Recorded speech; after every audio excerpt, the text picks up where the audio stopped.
Hello friends, అందరూ ఎలా ఉన్నారండి? ఈరోజు మన రెసిపీ వచ్చేసి గుత్తి వంకాయ దమ్ బిర్యానీ అండి. చాలా టేస్టీగా ఉంది, చాలా బాగుంటుంది. ఈజీ ప్రాసెస్లో మనం ప్రాసెస్లోకి వెళ్ళిపోదాం friends. Welcome to Ammulu's with bun.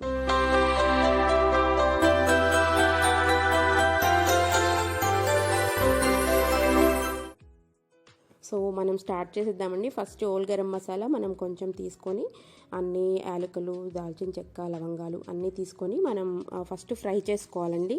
ఇది ఫ్రై చేసుకున్న తర్వాత దీంట్లో మనం నువ్వులు, కొంచెం పాపీ సీడ్స్, మనం గసగసాలు కూడా కలిపి వేయించుకోవాలండి. ఒక 2 టీ స్పూన్లు. తర్వాత పల్లీలు మనం ఒక 2 టీ స్పూన్లు పల్లీలు కూడా వేసుకొని దీనికి మనం వేయించుకోవాలి దోరగా. ఇవన్నీ దోరగా వేయించుకొని పెట్టుకొని మనం జీడిపప్పులు, తర్వాత కొంచెం ధనియాలు కూడా యాడ్ చేసుకొని ఇది బ్లెండ్ చేసుకొని కోర్స్ పౌడర్గా పక్కన పెట్టుకోవాలండి. సో వంకాయలు, ఫ్రెష్ వంకాయలు మనం ఇలా వంకాయ, గుత్తి వంకాయకి వాడతాం కదా, అవి 4 వైపులా చీల్చుకొని ఇందులో మనం బ్లెండ్ చేసుకున్న పౌడర్ మొత్తం దీనికి స్టఫ్ చేసుకోవాలండి. ఇలా స్టఫ్ చేసుకుని అన్నీ పక్కన పెట్టేసుకోవాలన్నమాట.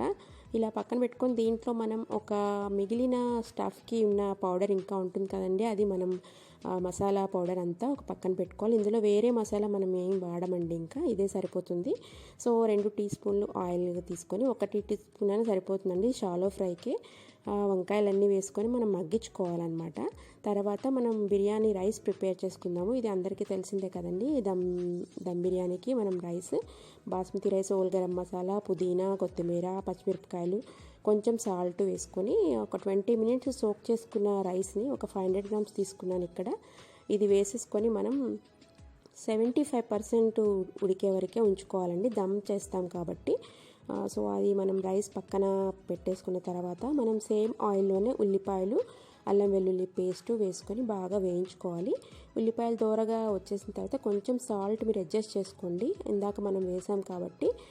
సో పసుపు, కారం కూడా అడ్జస్ట్ చేసుకొని కొంచెం ఒక హాఫ్ టీ స్పూన్ వేసుకొని, తర్వాత మనం పెరుగు, బాగా గిలకొట్టుకున్న పెరుగు, బిర్యానీకి పెరుగు కంపల్సరీ కదండి. సో దీంట్లో మనం పెరుగు వేసేసుకొని అది బాగా మిక్స్ చేసుకొని ఆయిల్ అంతా మనకి పైకి తేలేంత వరకు దీన్ని మనం మిక్స్ చేసుకొని ఉడికించుకోవాలండి. సో ఆనియన్ పేస్ట్ మనకి ఇలా గ్రేవీ రెడీ అయిపోతుంది. సో ఇందులో మనము స్టఫ్ చేసి వేయించుకున్న వంకాయలు ఉన్నాయి కదా, అవన్నీ వేసేసుకొని మనం పుదీనా, కొత్తిమీర బాగా చల్లేసుకొని మనం మూత పెట్టి ఒక 5 మినిట్స్ దీన్ని, వాటర్ ఏమీ అవసరం లేదండి. సో చేసుకుంటే మనకి గ్రేవీ రెడీ అయిపోతుంది. సో దమ్ లాగా మామూలు మనం బిర్యానీ ఎలా చేస్తామో అలాగే. సో 3 లేయర్స్గా ఇది వేసుకోవాలి. ఫస్ట్ కర్రీ, తర్వాత మనం రైసు, తర్వాత బ్రౌన్ ఆనియన్స్ ఫస్ట్ వేపుకొని పెట్టుకోవాలి. అవి పుదీనా, కొత్తిమీర అన్నీ వేసుకొని కొంచెం గరం మసాలా పౌడర్ పైన చల్లుకోవాలి. కొంచెం సాఫ్రాన్ ఫుడ్ కలర్ కూడా వేసుకున్నట్టయితే ఇది మనకి దమ్ రెడీ అయిపోతుందండి. సో 3 లేయర్స్ ఇలా వేసుకున్న తర్వాత మీరు టైట్గా మూత మనం టైట్గా పెట్టుకోవాలండి. దానిపైన ఏదైనా బరువు కూడా పెట్టాలి.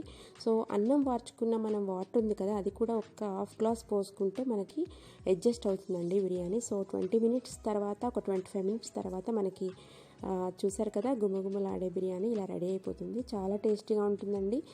మనం ఎప్పుడూ ఒకే రకంగా చేసుకోకుండా కొంచెం వెరైటీగా చేసుకుందాము ఇలాగా. సో చాలా పఫ్డ్ రైస్గా మసాలా వంకాయ చాలా బాగుంటుంది. మీరు కూడా ట్రై చేయండి ఫ్రెండ్స్. ట్రై చేసుకొని ఎలాగా వచ్చిందో కమెంట్ సెక్షన్లో నాకు చెప్పండి. ఇన్స్టాగ్రామ్లో పిక్చర్స్ పోస్ట్ చేయండి. థ్యాంక్స్ ఫర్ వాచింగ్ అండి. అండ్ ఇప్పుడు మనం దీన్ని రైతాతో కానీ, తర్వాత మిర్చికా సాలన్తో కానీ మనం సర్వ్ చేసుకోవచ్చండి. ఇది వేడివేడిగా సర్వ్ చేసుకుంటే అసలు మనం సాలన్ కూడా అవసరం లేదు, ఎందుకంటే మనకి గ్రేవీ వంకాయ ఉంటుంది కాబట్టి దీన్ని చాలా పిల్లలు కూడా చాలా ఇష్టంగా తింటారు. సో మీరు కూడా ట్రై చేయండి ఫ్రెండ్స్. అండ్ సబ్స్క్రైబ్ చేయండి, లైక్ చేయండి, మన అందరి ఫ్రెండ్స్ కోసం షేర్ కూడా చేయండి.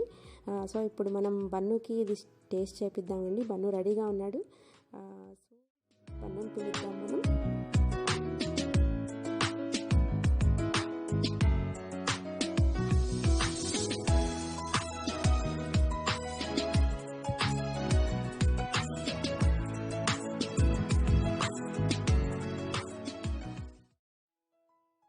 సో స్పైసీ బిర్యానీ మనకి రెడీ అయిపోయిందండి. సో బన్నుని పిలుస్తాను. బన్ను ఎలా ఉందో టేస్ట్ చేసి మనకి చెప్పేస్తాడు. It's so yummy. Let's see.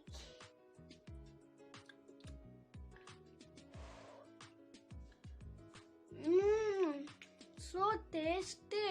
Recipe is super yummy. Get about to subscribe, like and share.